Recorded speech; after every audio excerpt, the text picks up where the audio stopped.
Assalamu alaikum, Sister Suad. How are you? Okay, so as Kamran has mentioned, you are a two-timer refugee, founder of Decolonize Sudan, as well as a lawyer. Can you please tell me what is going on in Sudan right now? Yeah. So, assalamu alaikum, everyone. Thank you for being here tonight. And thank you to Noon Collective for hosting this important talk. I want to first have everyone take a deep breath and ground ourselves.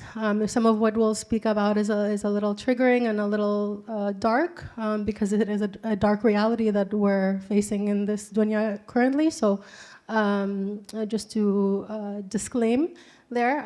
So currently in Sudan, I think what Kamran was getting at is that civil war is not is not what is happening in Sudan. A genocidal foreign-backed militia has brutally occupied our lands and is committing a genocide on our people. And I think so. One thing that we work at Decolonize Sudan that is central in our work is language and the power of language. And so we are very intentional about what is happening to our people, what we call it, because the things that the language that we use, especially around conflict, around genocide, frames the interventions that are made in genocide and in conflict.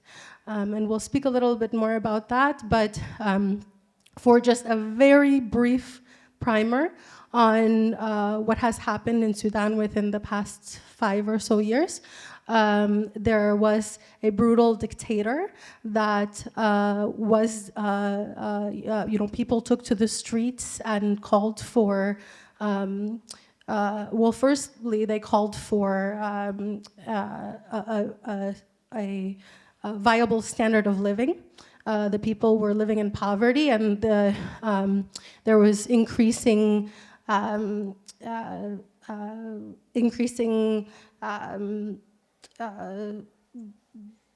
what is the word? Opposition towards the Bashir regime, the dictator who was in power, due to this poverty. And the way that he responded to the protesters is with brutal repression. And he did this by hiring a private militia group called the RSF. They called themselves the Rapid Support Forces. And this was a militia group that had previously been contracted all over the Middle East, North African, and within the EU regions to act as brutal mercenaries in counterinsurgency campaigns and to brutally kill and harm migrants. They were in 2016 contracted by Saudi Arabia to kill off and massacre Yemeni people that Saudi was targeting as Houthis. They were in 2018 contracted by the EU and Italy to massacre Libyan migrants coming to the borders of Italy. And these are just some of the kind of contracts that they had throughout the Middle East and North Africa to kill off people on behalf of governments. So this private militia group was brought in. At that time, the military, the dictator at the time was deposed in a coup, and the people rejoiced at this, that the dictator had fallen. But what followed after that was a power vacuum in which the military told the people there's going to be a temporary transition, and we're going to have civilian rule. We're going to transition it to civilian rule in April 15th, 2023. And the day before, April 14th, 2023, is when this private militia group that came from outside the RSF. They, in a mass, in a matter of a month, bombed the capital, took over the capital, took over the key military bases of Sudan, and occupied much of the country. They destroyed. They started so. As Sudanese people, we were taken aback. The masses were surprised. So this militia was at the time in 2022 was about 10,000 men, and so people were shocked at how did this small militia take over this entire country from this military that was made up of millions. How did this happen? And now we can look back and understand, and there is journalism and there is evidence to show that the RSF was planning this takeover from very early on and coordinating with powers such as the UAE and very early on with Israel. One of the first things that the RSF did is that they bombed all of the land records. So with the understanding, with the strategy that they were going to take over the homes. So this wasn't just brutal massacres that were kind of random. It was a very strategic takeover. But backing up even further, before 2023, back in 2019, the RSF hired a professional PR and marketing company. It's an Israeli company called Dickens and Madsen. And this company would come to be extremely strategic in the civil war narrative that you see now around Sudan, and would shape many of the headlines and how we talk about what's going on. And so they very early on strategized with PR and marketing because they understood the power of marketing and of language. And proceeded then to take over the country. The RSF took over the key telecommunications systems in order to black out the media. And this is why you don't hear from people on the ground in Sudan about what's going on. We can only really rely on journalism from a few journalists, and at Decolonize Sudan, within our resources, we provide who those journalists are to follow.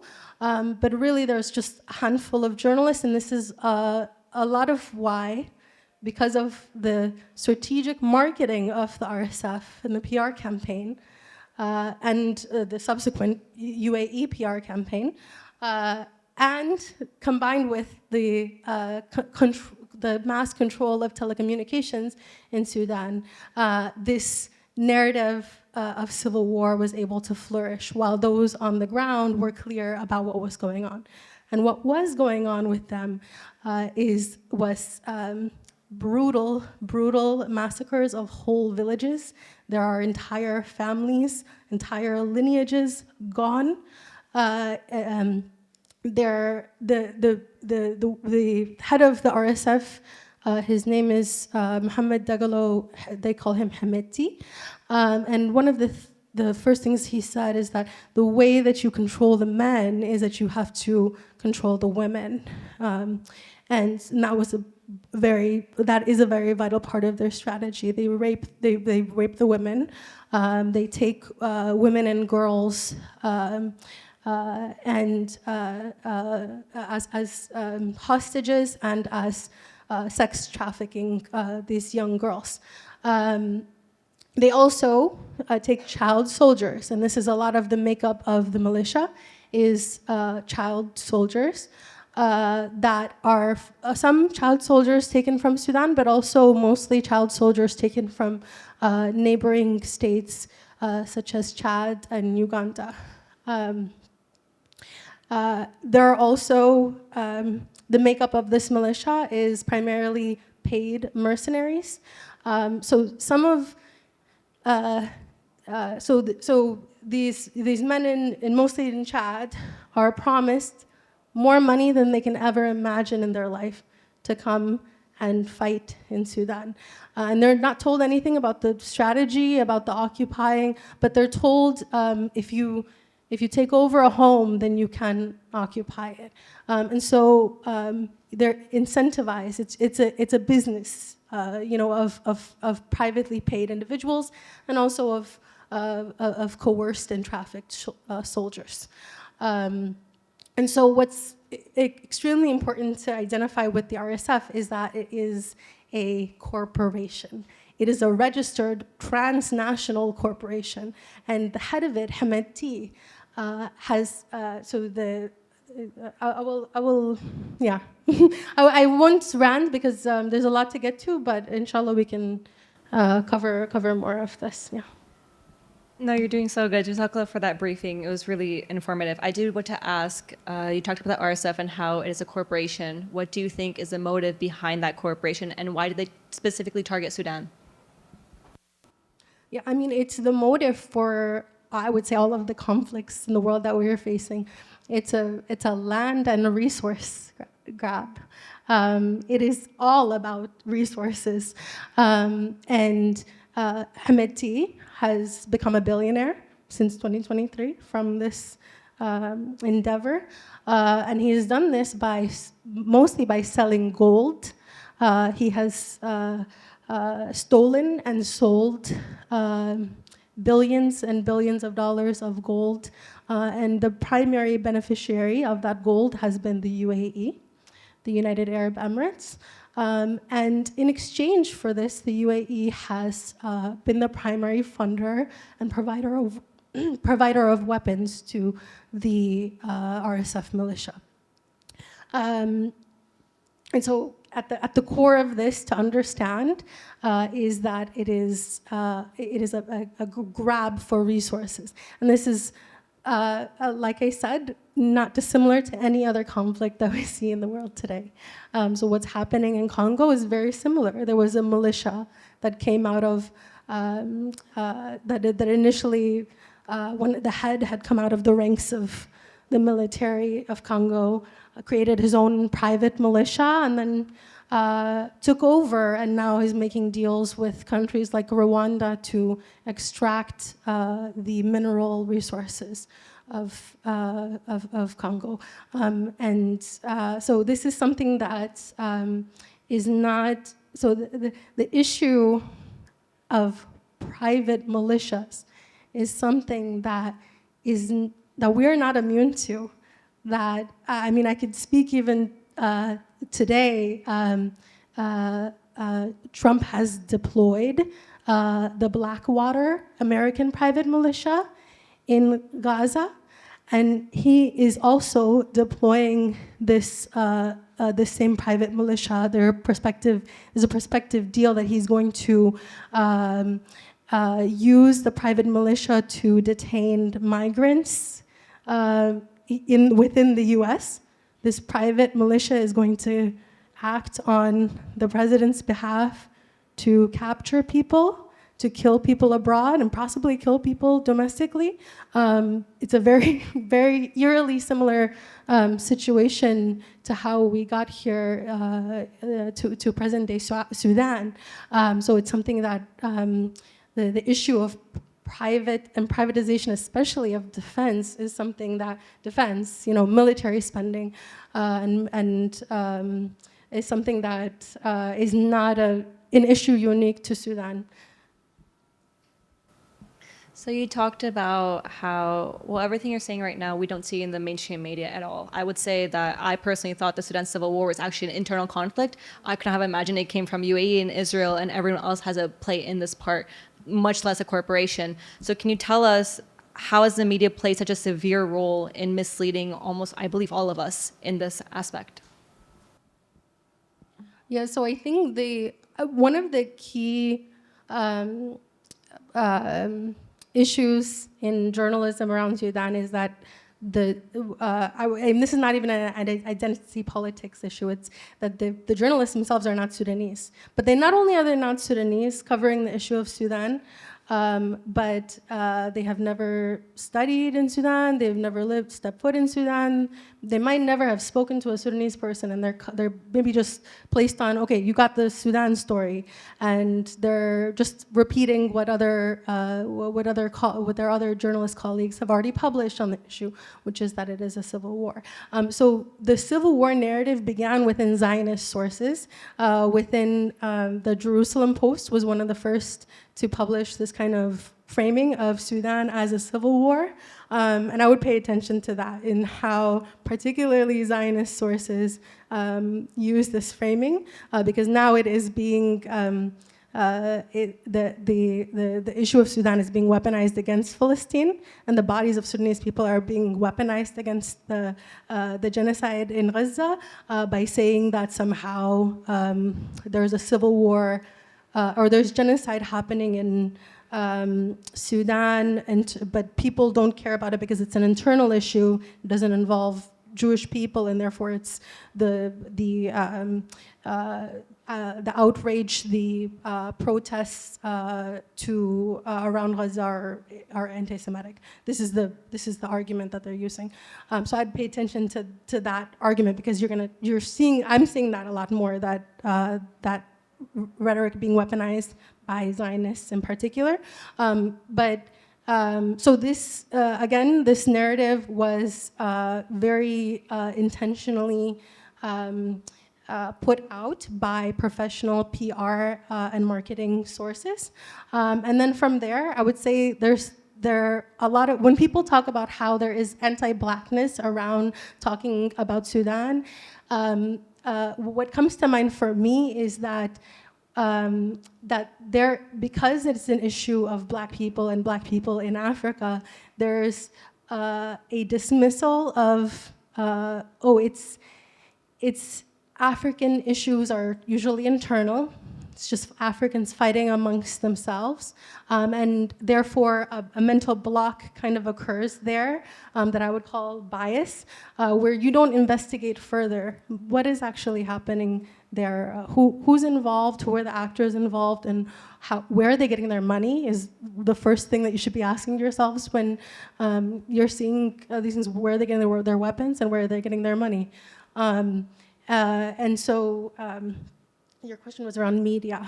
And I just want to quickly talk about why language is important in these issues. And this is something that the state of Israel has been very keen to. They very intentionally use language around Gaza and around Palestine in general as framing around war. And they do this because when the framing of an occupation of either a state or non-state armed party occupying another, when that occurs, there are certain obligations that the occupier has under international law, and there are also rights that the people who are being occupied have. And this set of rights and obligations is entirely different when you're talking about war. And that's one of the reasons why I really hate this word, war, because rarely do you see a true war happening where there are two equal sides battling, and they're battling only amongst themselves, especially nowadays when empires use intervene in conflicts in order to use one or the other party as a proxy. This is rarely something that we would see, is this equal war happening. And it also, this word exonerates, there's typically an oppressive and a side that has more power. And the word war really it exonerates it frees that party of guilt, of guilt under law, of the shame of what they've done, and it helps us to makes us not think about things in terms of power. Because when you think about how power works and how there is one side that is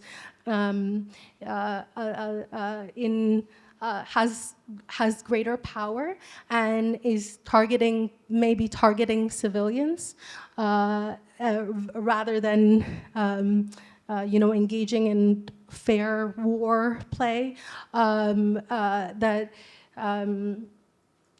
that's something that we need to be careful about, is that language. And so I'm in the okay. It may have died, yeah.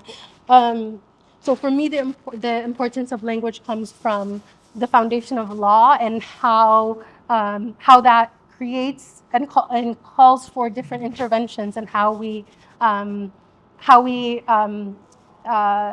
resolve conflicts. And one way.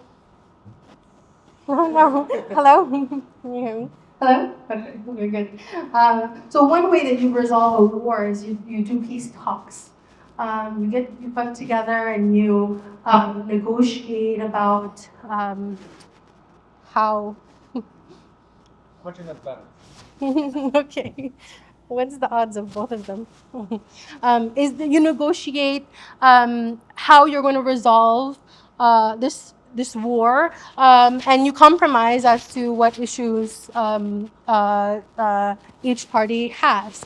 And one thing that the Ukrainian president recently stated, Zelensky, so Trump and the U.S. is coercing Ukraine to get into peace talks with Russia.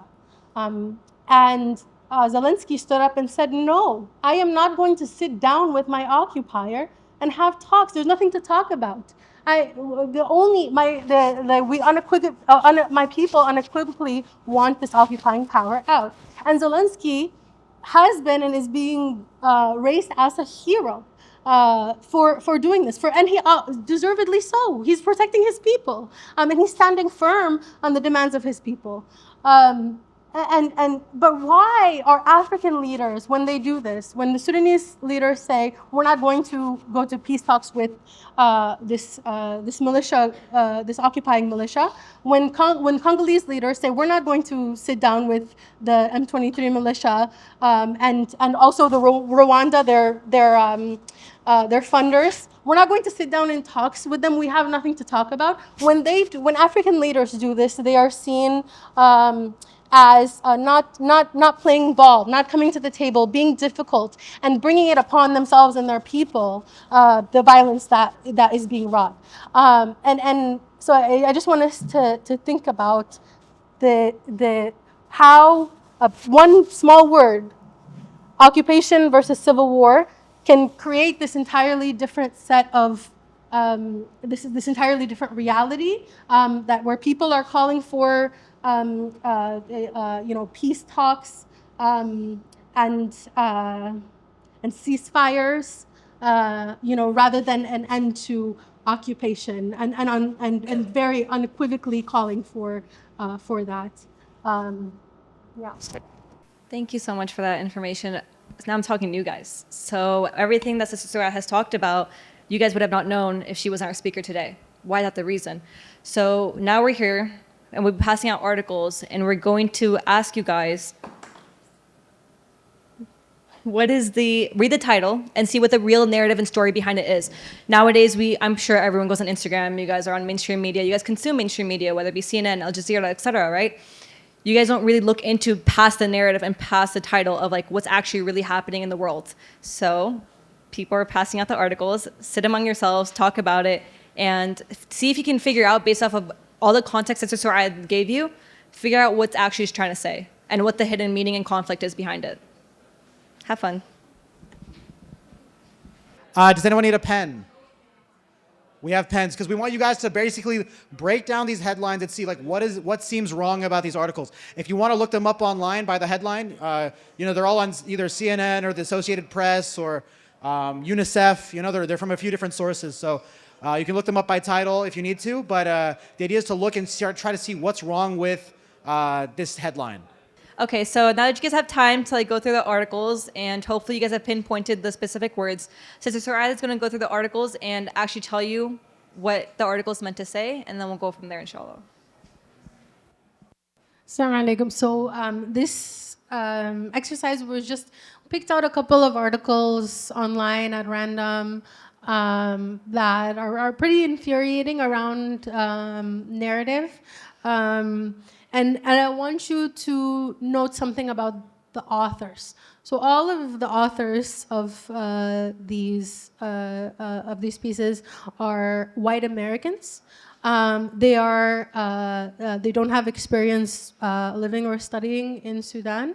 I just want you to take note of the authors, because I think that's a responsibility of the reader, is to look into the author, who is writing this piece, what is being said, and what may be their particular biases.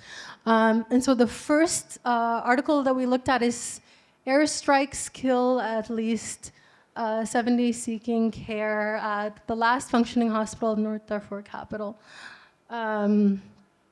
And so there is no indication that the RSF shot these airstrikes and are exclusively targeting civilians, that they have bombed the largest hospital in Darfur.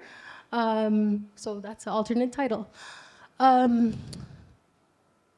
Fighting in Sudan's civil war sets ablaze the country's largest oil refinery. Another one where passive voice is used, and that is instead of using a subject with the verb, just stating that the verb was done. So the oil refinery magically set ablaze. Who knows where it came from? But of course, the RSF set this, the largest oil source in the region, on fire in the midst of massacres all throughout the western regions of Sudan.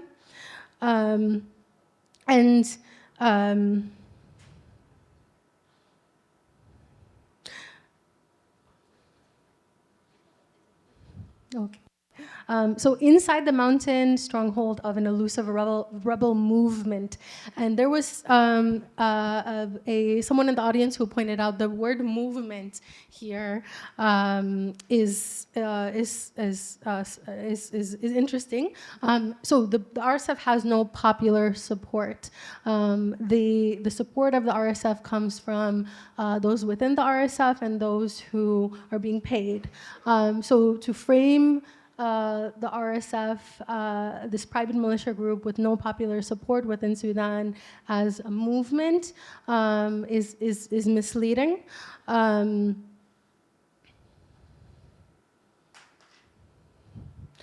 then, so this one, y'all should actually read the full text of this one, because it is actually one of the most interesting articles on Sudan out there. She's actually the chief international correspondent with, I believe, CNN, and she travels to Sudan, and she allegedly gets taken hostage by an RSF militia head leader, and she comes out of this, being taken hostage, actually befriending her kidnapper or her taker, and she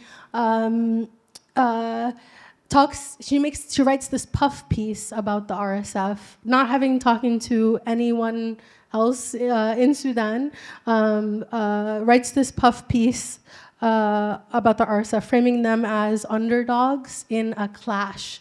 And the title of the article that she wrote was actually something about how an RSF, or how a militia head the title is "The World Doesn't See Us: How a Militia Head Feels Ignored," and so she frames this also as like her being a woman being taken hostage, and she was treated well, and so this militia must not be so bad.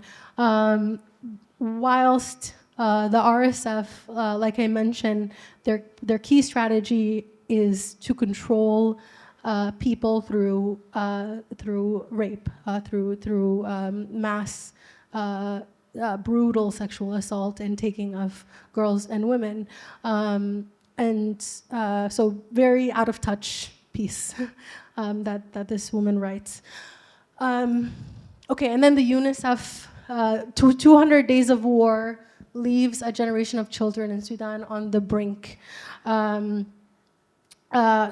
we'll talk about this a little more, but this title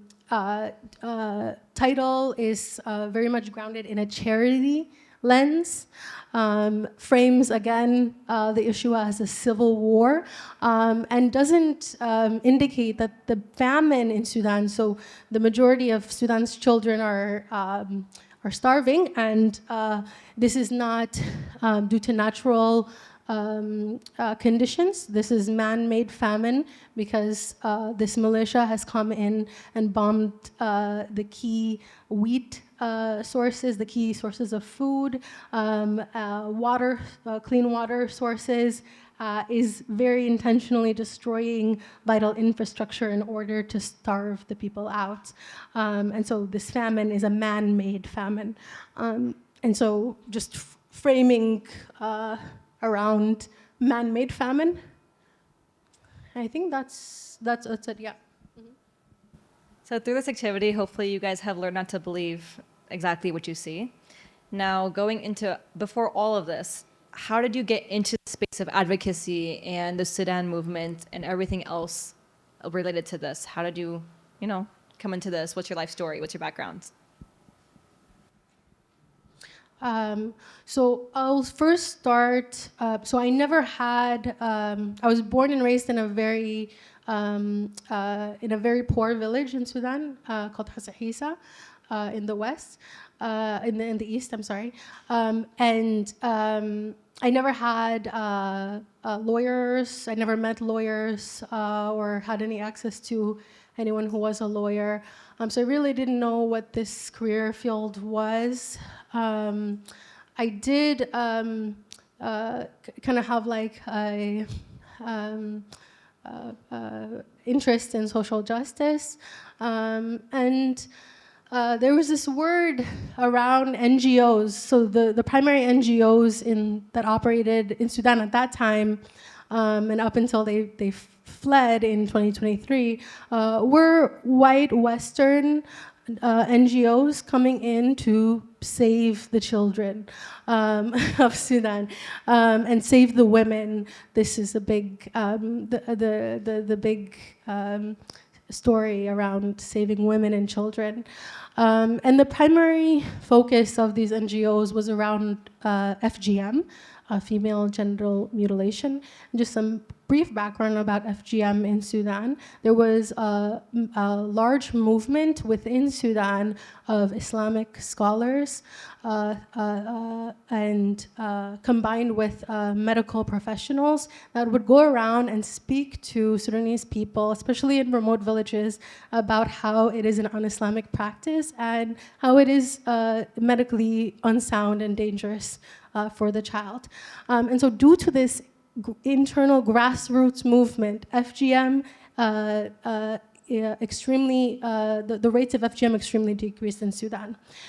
Despite the internal movement happening, these NGOs, again, primarily focused on this issue without any kind of speaking to any Sudanese women about, hey, what are the issues that you're facing? What are the things that we can focus on that would better your life? And a lot of those issues were around poverty.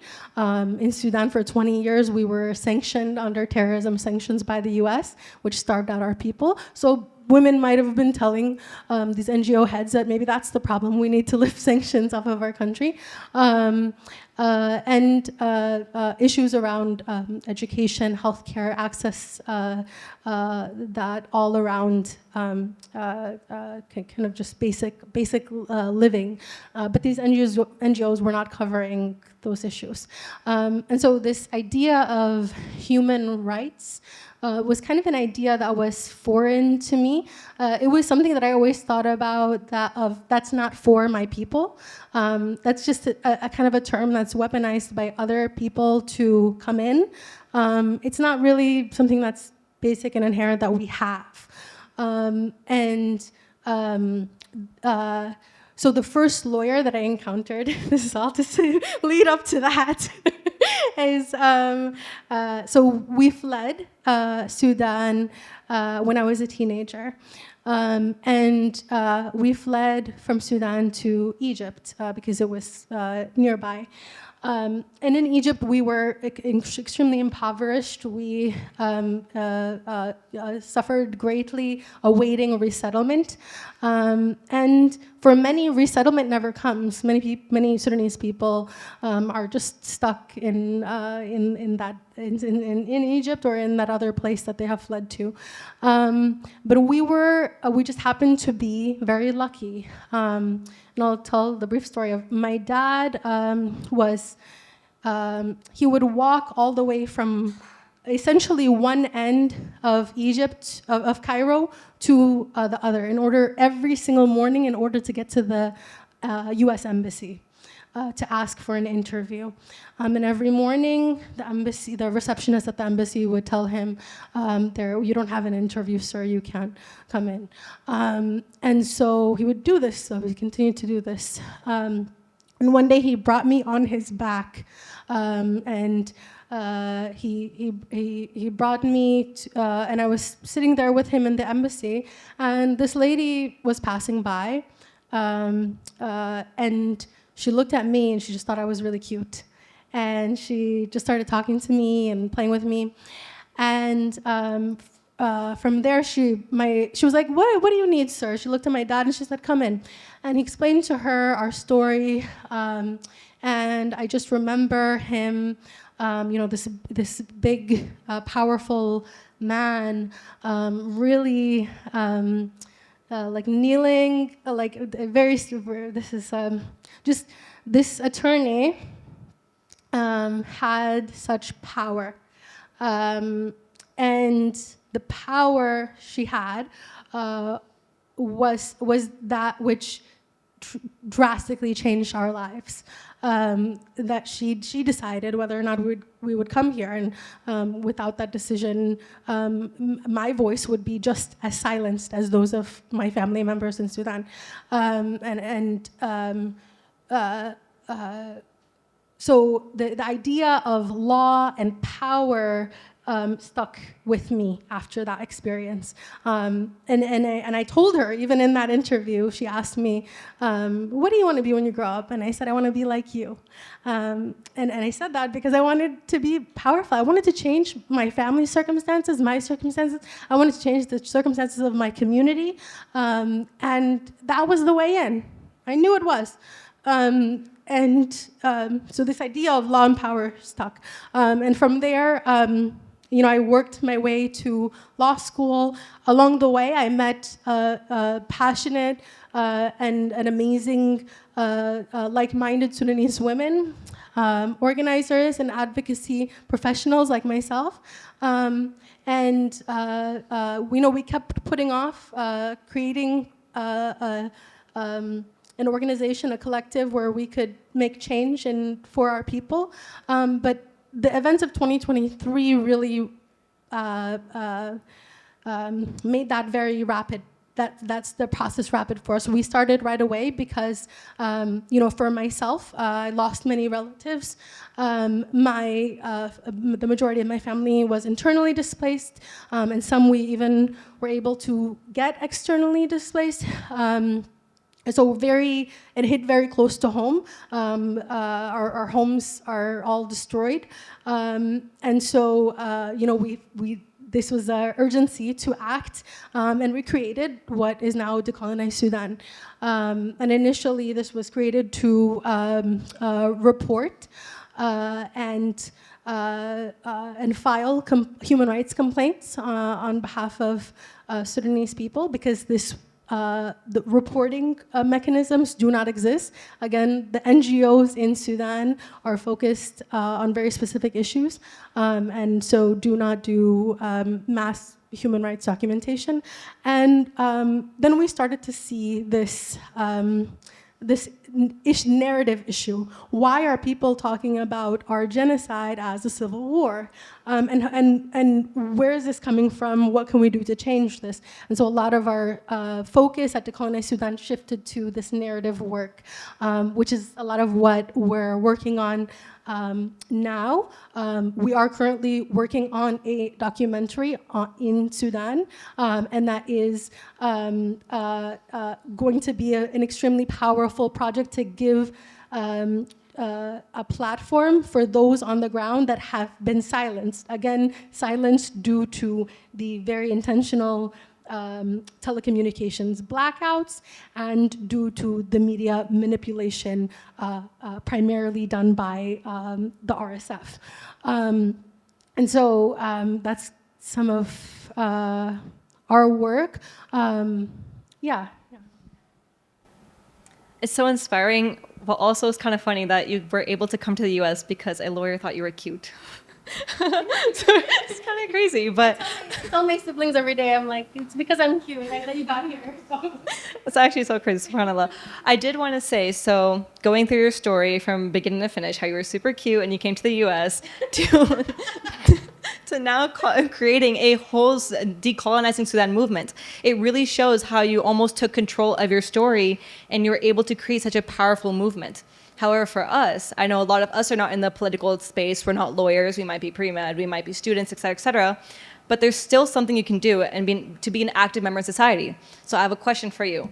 How do we move from being passive consumers of information to active participants in shaping the narrative? You guys have 5 minutes to talk among yourselves, and then we'll ask you guys what your answers are. All right, who wants to share? Okay, we have one over here, and I need one sister. Okay, well, we'll figure it out after I'm going to hand him the mic.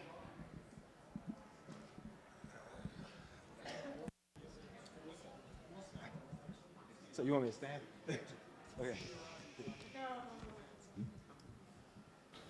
So I came up with a couple of like different ideas. My answer was really.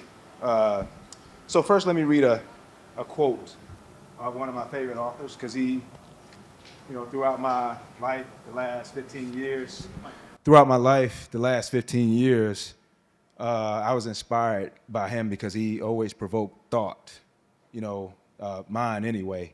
And one of his quotes says, I try to encourage people to think for themselves, to question standard assumptions. Don't take assumptions for granted. Begin by taking a skeptical attitude toward anything that is conventional wisdom. Make it justify itself. It usually can't.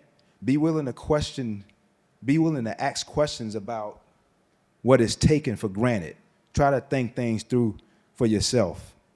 And the last one I want to talk about is, this is the second quote, and then I'll elaborate on that.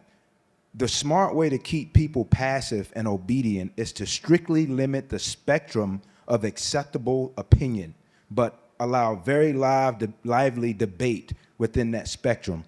And for me, that quote means, when I think of that quote, I think of the media and how very lively debate is going on every station, the CNNs, the MSNBCs, the Fox Newses. And it appears to be free thinking going on, when in actuality, everybody is thinking within that spectrum, within that box. And there's not really free thought, because it's everybody that seems opposing is they're not opposing. They're just speaking the same language in different ways. Huh? Exactly. So like the last 10 years, I've always been able to do in-depth research and really, just try to speak to different people. And I'll leave you with this. I don't want to be too much longer. Being able to grasp a concept of a different perspective has truly challenged me, because you don't have to believe everything you hear, but being able to grasp a different concept of a different perspective, it'll allow you to grow. And that's what really sent me down this kind of path of like what's true and what to believe as far as the media, because I just, when I look at it, it's kind of like when she was pointing it out up there. They say one thing, and I'm already reading it as if it's something else. I'm like, okay, what's under the curtain? So.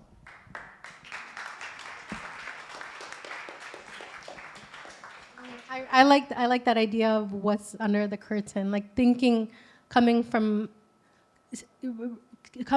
first with a place of skepticism and coming from a place of trying to understand, because we all have biases, we all have experiences that have shaped who we are when we make or consume or put out knowledge. So first coming from a place of trying to understand the biases of the author, where are they coming from, what perhaps are they trying to get at with this, because like what you were reading, that was all accurate. They weren't saying anything false. Just the way that they were using language was a little manipulative to kind of mislead you to think that a different underlying narrative was happening, and because you can say 600 children, you can say like children killed, but to say who killed them is something that is not being done here, and it's not being done for a reason. Like, what is that reason?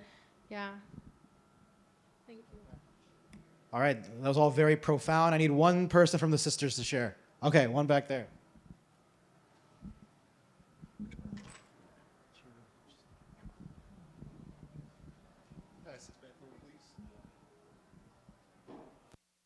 Assalamu alaikum. Thank you for leading this discussion and this conversation. To answer this question on how we can be more proactive from a ideological perspective, I believe that first and foremost, we need to understand what our responsibility as Muslims living in the US is. We have the privileges to get an education, get a job, be able to donate. But in reality, what right do Muslims around the world and what right does the global community have over us? Because may Allah protect us from ever being questioned, but there is a chance that if we are questioned, how will we be able to answer on the day of judgment? So that's an ideological perspective. From a practical point of view, starting off with having grassroots level conversations such as these. It is not as common as we would like to believe they are. So starting off with spaces like this, I think is a great opportunity for us to hone these conversations and have them, and then share that with the people around us. I know even in our workspaces, it's hard to have open conversations because quickly that could turn into an HR report. But if you have tailored conversations with your coworker, maybe ask them, hey, I like your Nike shoes. By the way, did you know that they're supporting Uyghur labor? Little tidbits like that. Share those details. Of course, with coworkers who you feel will not try to put anything against you, but take simple actions within your day-to-day. Even having tailored conversations with your friend groups. For example, some of my friends and I have started up book clubs where we talk about global history, more specifically global Muslim history. And then even on a political sphere, encouraging those around us to get involved in politics. Understand if you don't want to learn more on the political side, that's totally fine. You don't have to be politically involved necessarily, but like we're talking about, understand the articles, understand the legislation in place and how the legislation is not working in our favor. How can we change these conversations? So I think those are some practical steps in how we can be proactive. in becoming consumers of information and knowledge. Even within our Islamic schools, we're in Dallas, you know, asking leadership within our Islamic schools, what are you teaching our students, our young students, about Muslim history? You know, Muslims were the leaders of algorithm, of different spheres. So understanding, even with Sudan, Sudan is falls key into Rasul's ancestry, for example. So learning those type of details and understanding not only the significance of, you know, how it affects our day-to-day as just people, but even from a religious perspective, what responsibility do we have for the people of Sudan?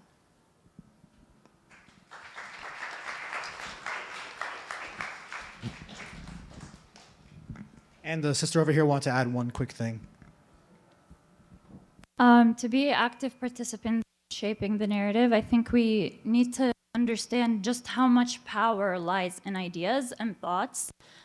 Like, we have to recognize that, like, use and rely on ideas to legitimize genocide and legitimize violence against oppressed people.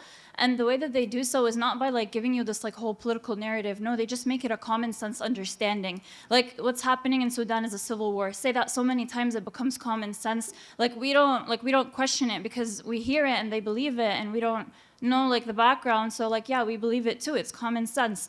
So when we engage narratives and and we contradict these narratives, and we can do them in like a multitude of ways, like from like protests to teach-ins to writing, even like an Instagram post, or like even music lyrics. If you pay attention to like music lyrics, ideas exist in everything, and they can be pushed through everything. And if we contradict these ideas that legitimize genocide, and we contradict them with our own decolonial ideas, and we push them everywhere, that's like one of the ways that we can shape the narrative.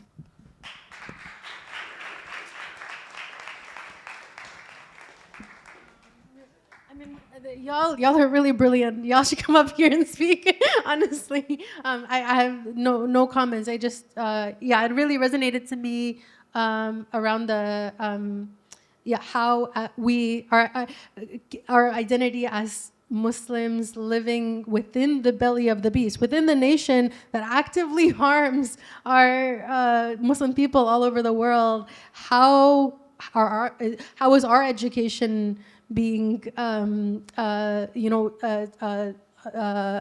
kind of biases might we have from an education system that is grounded in that, and operating from that place is important. Yeah.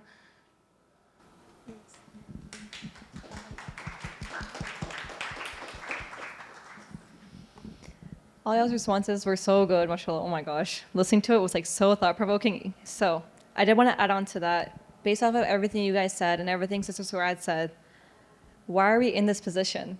We are the next generation, and we don't understand why we are always targeted. It's not just Sudan. It's quite literally almost every other Muslim country. And we never really ask ourselves, what can we do to prevent that coming in the new future? So I even want to tie it back to your childhood and how you didn't wait for someone to rescue you from Sudan. You actually took matter into your own hands and tried to accomplish something out of your own will. And that actually reminds me of a very famous quote that one of our team members will be speaking about. So the quote is, give up waiting for the Mehdi, the personification of power, go and create him. Iqbal was writing at a time when his homeland was suffering under British colonialism. And one of the greatest obstacles to resistance wasn't just external oppression, it was the people's own inaction. Too many believed the Mehdi would one day arrive and solve all their problems, so they did nothing. The hope for a savior became an excuse for passivity, a defeatist mindset that still paralyzes us today. The Mehdi, the personification of power and justice, has become a justification of complacency. Irrespective of the differing views on the authenticity of the Mehdi hadiths, ask yourself this: would a true leader emerge for a people unwilling to act? The effectiveness of any leader depends on the strength, vision, and readiness of those he leads. A Mehdi cannot lead the ineffective, the fearful, the idle. A Mehdi, the archetype of an effective, transformative leader, will not rise from a nation unwilling to rise itself. Iqbal's message isn't only about the personal transformation, it's about institution building, about laying the foundations for power and justice now. Stop waiting. Stop using the Mehdi as an excuse to avoid responsibility. Every problem you hope the Mehdi will solve, you could begin solving today. Build the organizations, the movements, the networks, the systems of justice and strength. You want a change maker? Be that change maker. You want a leader? Cultivate the kind of people and institutions a leader could actually lead. This isn't just theory. We see it happening. Sister Suad, through Decolonize Sudan, didn't wait for some distant savior. She recognized the urgency of the moment and started the work herself. She built something real, a movement rooted in action and service. That's what it looked like to embody the power we're so often waiting for. This is Iqbal's call. Give up waiting for the Mehdi. Go and create him.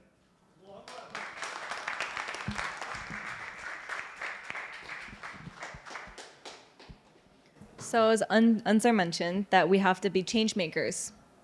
Currently, the only way we believe change is being made is by giving charity or by giving money. Now, I want to go back to you, Sister Suad. Being in the West, our immediate knee-jerk reaction is to go save Palestine or go save Sudan and be like, I need to give money. I'm so privileged that I have the ability to give you guys money. And in our response, you see on Instagram, you see you see that little like, give money. Okay, we understand that they don't need that though. So I want you to expand on what charity actually does to everyone else. What is the aspect?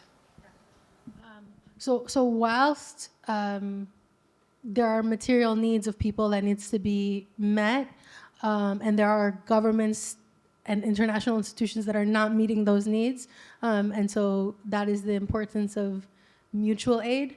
At Decolonize Sudan, one of our core principles is to shift from this charity model, to a social change model, and part of that is the way. So, my favorite part in this work is teaching other Sudanese people and organizers and activists within diaspora on advocacy skills and how we can inform our organizing.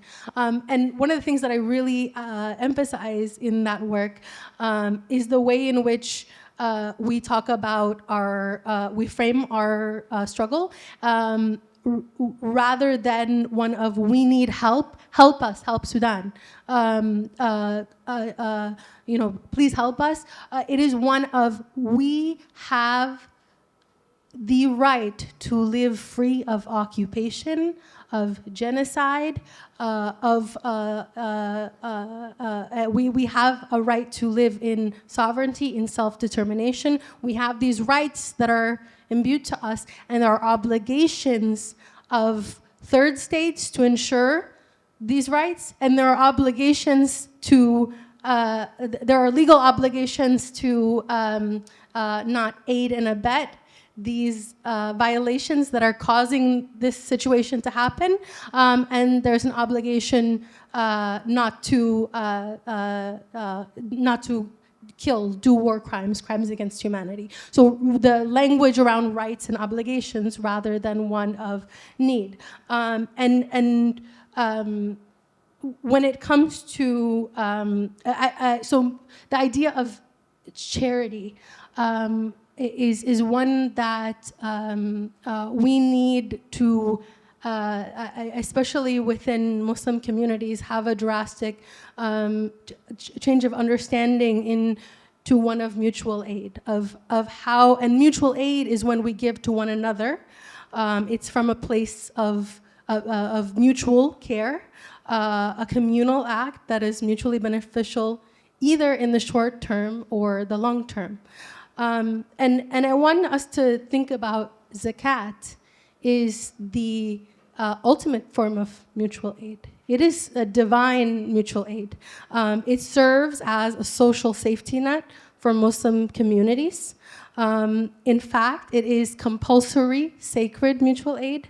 It's not just something nice and selfless that we do, we aren't doing a favor to the poor, but rather they are doing, when we give, that person is doing us a favor in helping us to fulfill our obligation and receive the greatest of rewards. Zakat literally means to grow. The act of redistributing our wealth through zakat comes along with a purification through detachment from dunya. And Allah subhanahu wa ta'ala has promised us that He will reward us. He will double our loan of zakat and grant us forgiveness. And so there is a reward that we get from these actions. But most importantly, zakat is a right of the poor, a divinely established right. And so zakat plays a role in confronting political repression when we build from this foundation. The practice of mutual aid and zakat being its divine form literally establishes the fundamental paradigm that poverty isn't something to look down upon, but rather it is something to proactively address. And so this is this paradigm shift is one that is already embedded in our belief system, and it's something that we not only need to theoretically understand, but in practice kind of take on. So one thing, very brief, that I don't think I have time to touch on the idea of aid washing, but I would love for a continued discussion about this, and we also have resources around what it means to do aid washing, and kind of this idea of developmental aid and charity from states being a propeller of the oppression that we're experiencing, so we can find more resources on decolonizedsudan.org. So essentially, in a nutshell, you were telling us to donate to empower, not out of pity, not out of insults, because when we give charity, we're stripping them away from their identity, right? And so our support of the Ummah, as you mentioned, our zakat, should have political purpose. It should not be for charitable reasons, but rather to build infrastructure, create a long-term change for the Ummah, because short-term change doesn't do too much. So I will leave you guys with the prompt and how we can reevaluate the charity model and understand it in a mutual aid context for different causes. Have 5 minutes of writing time, and then you guys can talk about it. All right. In the interest of time, we're going to pick one person to share. So who wants to go? You already went. I got to pick somebody else. All right. We got one person over here.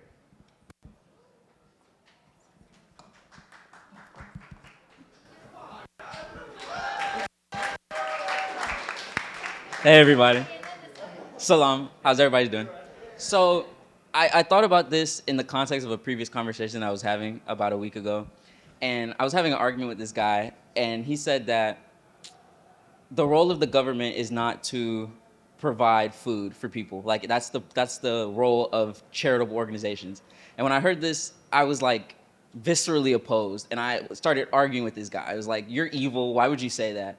And reading this prompt, it made me think about it. I still kind of think maybe he's evil, but it made me think about how do we balance the idea of zakat and being upstanding members of our community and providing charity to the people who need it the most, while also continuously pushing on our governments to provide necessary services for the life and liberty of people. We live in one of the richest countries in the world. If we can be the world police, why can't we be the world humanitarian? There's a standard we have to hold ourselves to help our community, but at the same time, I think we need to continue to push on our governments to increase the standard for everybody around us.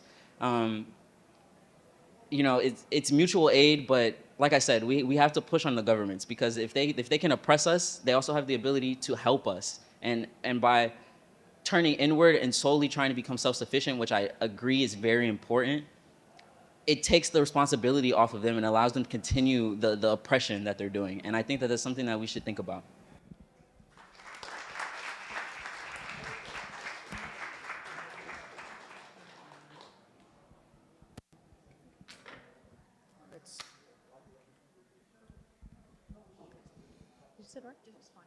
Okay. Okay.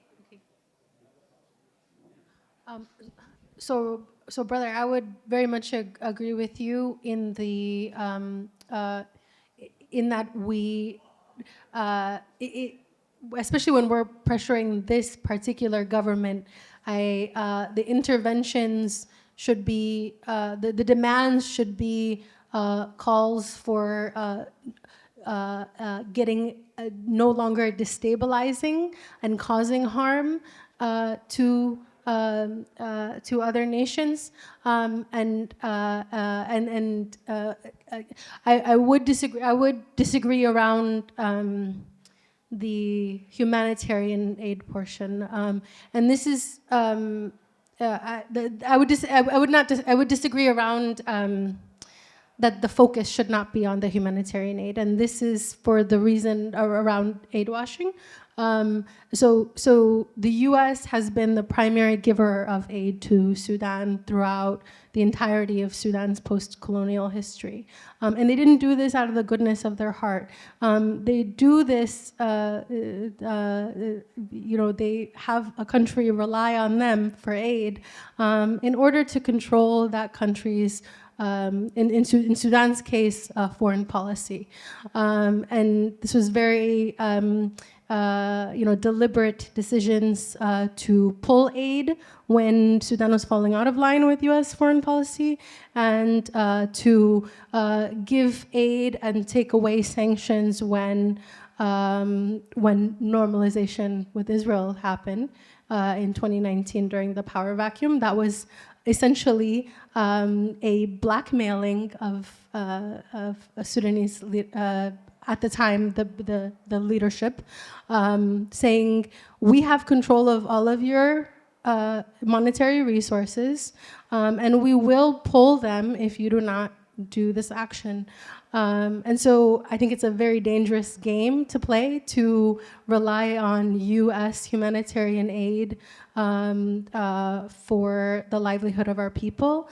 And that's the reason why a lot of there's an alliance of Sahel states that has come together and said we are no longer going to, we're going to pull all of our financial reliance out of our colonizer, who for them it is France, and so that we can have our own stable economy. For Sudan, this is seems to be a faraway dream given the current instability, but inshallah we will get there. That's our vision of a secure and stable, sovereign Sudan, one that is not reliant on the humanitarian aid of the colonizer. Yeah. So as we've talked about in our earlier prompts about taking action and being an active participant in our own narrative, what are some calls to actions that we can participate in? So a couple of calls to action that we've put together. The very first one is a very real one that you can join on, is the international boycott of the UAE. The UAE, of course, is the primary funder and provider of arms and continues to be, despite claiming that it is no longer giving arms. And so there's also a UAE arms embargo that actually US officials in the Senate and the House have introduced. They have called for a US arms embargo on the UAE until it halts its arming and financing of the genocidal RSF militia. And so we support the proposed legislation in the House and Senate, and on our website we link how exactly to support this legislation, decolonizesudan.org. Second is to get clear on the narrative, that this is not a civil war or an internal conflict between conflicting generals. This is a genocide wherein an externally backed private militia has occupied much of the country, is displacing, massacring, and terrorizing the people. So learn more about this. More resources, including resources outside of Decolonize Sudan, are available on our website again, decolonizesudan.org, where we have a political education resource document that links to a lot of other brilliant works and writers. And then 3, along that line, shift narratives, educate your own circle about what's happening in Sudan, and reach out to your local community center, your local masjid, your local MSA, your community groups to schedule a training and mobilize your community. Decolonize Sudan, we offer, most of the time they're free trainings, but if you have a budget to provide, especially travel budget, we can come to you, we can provide a training. So schedule your training. And our team members will be able to facilitate so this was a very brief version of kind of the training that we put on, which is usually 2.5-hour extended advocacy training. And then 3, reevaluate the charity model and transform it into understanding of mutual aid. Support mutual aid efforts for those Sudanese people in diaspora in your network trying to keep their family members alive. So again, there is very real material need that people have. What I have proposed is a better understanding of our own ideology of what zakat is, in operating from that place, and therefore also calling for interventions from that place. A list of fundraisers, of grassroots fundraisers, is available on decolonizesudan.org. And then our last call to action is actually donating to the ongoing documentary on Sudan that we are putting on.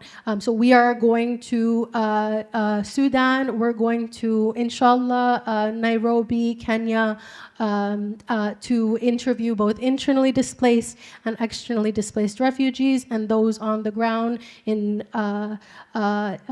within Sudan, to talk about to give them direct voice, to voice what is going on to them, their political aspirations and their demands. This has been a gap in our media around Sudan. When do you see people in Sudan talking about what's going on?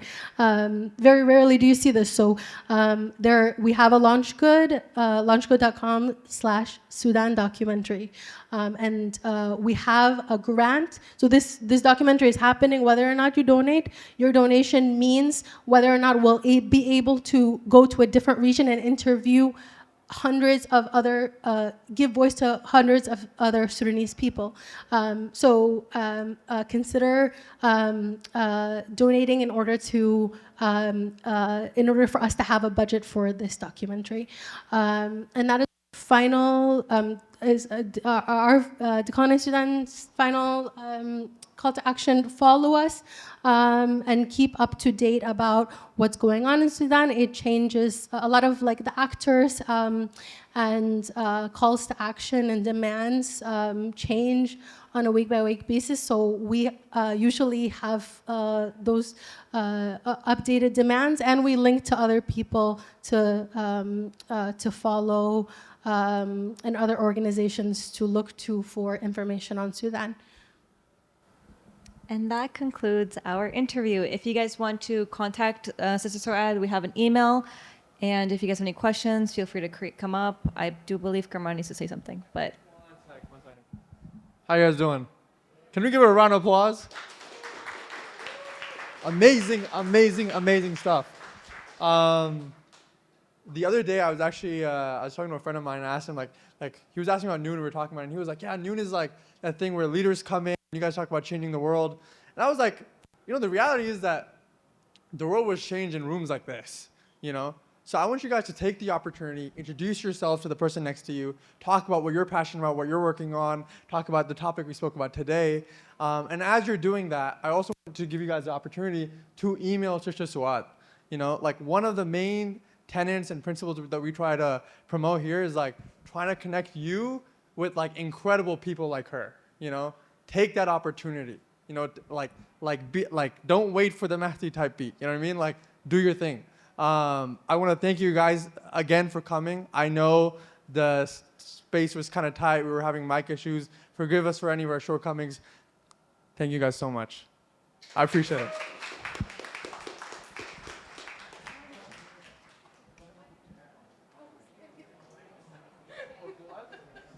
One second. So we all go to lectures, we all go to events, we all try our hardest to get involved in these things. But let's not have this be just another event that you go to. Really internalize the information that was given tonight. Actually act upon all the resources that we have provided you today. Before we get out of here, I want to mention our newsletter. Please, please, please join our newsletter. There you can see our interview with Butch Ware. We have the full video and transcripts. We have articles that we're producing soon. So please scan this QR code. Stay in contact with us and let us know what you're interested in. Maybe we can do a study on it.